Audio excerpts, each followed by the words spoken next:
in business writing in general, everything you write needs to be relevant, it needs to be concise, and it needs to be succinct. That's it. And if you do that, people will forgive all sorts of other things because it's like, well, whatever. At least I had the information that I wanted and it didn't take me an hour to extrapolate it from a big mess. So being more specific and recognizing your audience, or some cases recognizing that you don't know the context at the other end of the communication and you need to kind of sort that out or give them an example, things like that.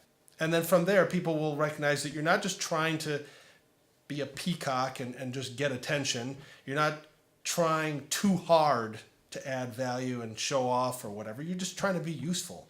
And a lot of times, sometimes that means you just got to sit back and be quiet until there's something that falls within your purview or where you really do think you can add value, and then let everybody know that. I think I write better than I speak, partly because I take my time when I write, but I focus a great deal on being relevant and clear and concise and succinct in my writing, and giving a lot of thought to who is going to read it and in what context that audience is looking at that information. Admittedly, I've sort of grown up as a writer, so it comes pretty naturally to me. But I think that I do have a sort of, I don't say a template, but more of a mental template for how I write emails of different kinds. If I'm writing an email that's about specific problem solving, I might follow a little bit of a different template than if I'm trying to communicate something that's, I'm releasing something soon or, but largely it's internalizing professional business writing and sort of letting that become as organic as possible. In speaking, I very much live by the notion of spend 90% of your time listening and 10% talking. And not that there's not plenty of times where you need to talk plenty, but it's really important, I think, in face-to-face communication to make sure that you're using that advantage to get as much information as possible to be able to have a conversation. We use a variety of video chat options for conferencing.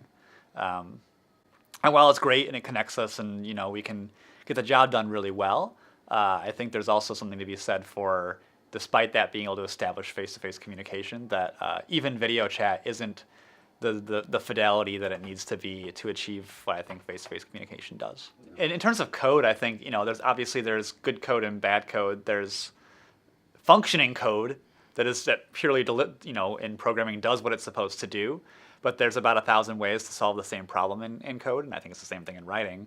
And there is clean, good ways to do it. There is bad, dirty ways to do it. So I think very similar to writing, that programming has a million ways you could deliver the same message. Well, I'm big on organization, and maybe because of my undergrad and stuff, where I was a philosophy major, I take writing very seriously. I want to sound thoughtful and I want to kind of convey my thoughts in an organized way. So whether it's how you address people in the beginning to, how you structure stuff in terms of what is the most important thing that I want to say, I'll try to put that at the top.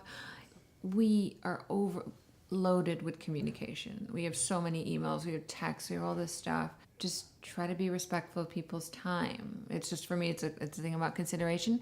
And it also gives you a better chance of getting your point across. If it's buried at the end of a 5-paragraph email, people might not get to it. So, just say it on top and then elaborate underneath. Some people might agree with you already and they don't have to read the rest. I tend to conclude thanking people even just for their attention, offering and making myself available to provide additional context. I think written communication can create clarity, saying what you mean and meaning what you say, and knowing what you're saying. If you say, I'm going to deliver a state-of-the-art data visualization. Oh, what does that mean? Does anybody know? We could each write what it meant on a piece of paper and come up with a different thing.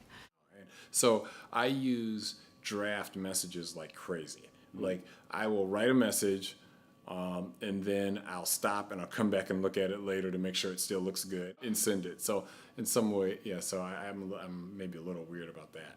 I just try to write in a way that I think is relatable. I'm against using too much jargon, right? A lot of times I'll have traders or salespeople that work under me, and then they will have recently learned some jargon, and they'll be like, "This is good. This is right? Like de minimis." I'm like, people don't know what that means. Don't use that word. Make it simple. Like I want somebody outside of the business to understand what you're saying.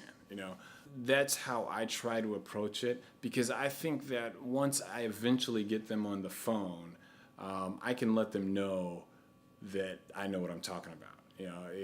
If they want me, if they need me to wow them, that I know, I try to save that. I'm a big proponent of talking to people. Because then instead of just throwing just tons of detail at them, once you're talking to them, you can give them the specific detail that they need. Then you can zone in. Otherwise, you can just too easily go off on tangents. Maybe this is the nature of our industry, but I think a lot of industries work this way. You're so busy. There are days where I literally will have meetings from 8 a.m. to 5 p.m. And so if I'm reading my email at all, it's between my 3-minute break between meetings. And my client's the same. And so if you can't get something to me concise, it's going to go to the bottom of the list because I don't have time right now to think about it. Like I'll read it, but I'll read it later.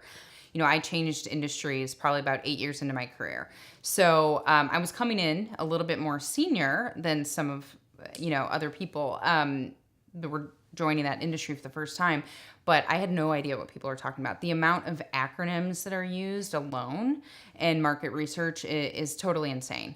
And so while I do think there is a language, there are buzzwords that are good to know because you'll maybe appear smart or in the know or knowledgeable.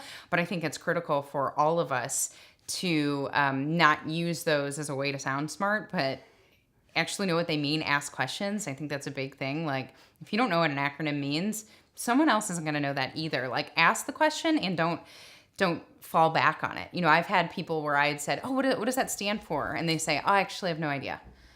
And that's just crazy. Then why are we using it, right? You get in that habit. But yeah, we definitely have our own industry, own language, own buzzwords that people are all familiar with.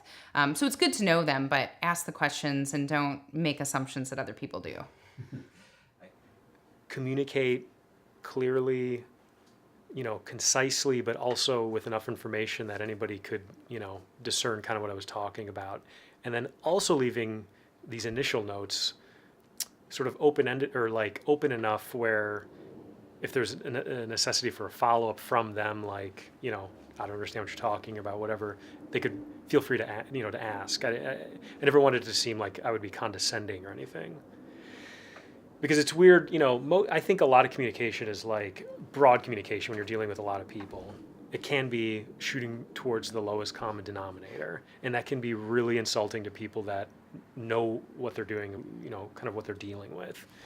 And so it was an interesting problem to have to try to figure out the sweet spot of like communicating with those that kind of don't know what they're doing, at least with regards to what I'm doing, and people who really know what they're doing. Design is thought of in a lot of different ways. It's sort of like the marriage between type and image. It's literally visual communication. So I do think there's a parallel, and with writing, because basically you have an opportunity to spend some time with whatever you're writing, which gives you an opportunity for revision and, sort of like getting it honed into like a perfect shape. I think design, that sort of process is exactly the same.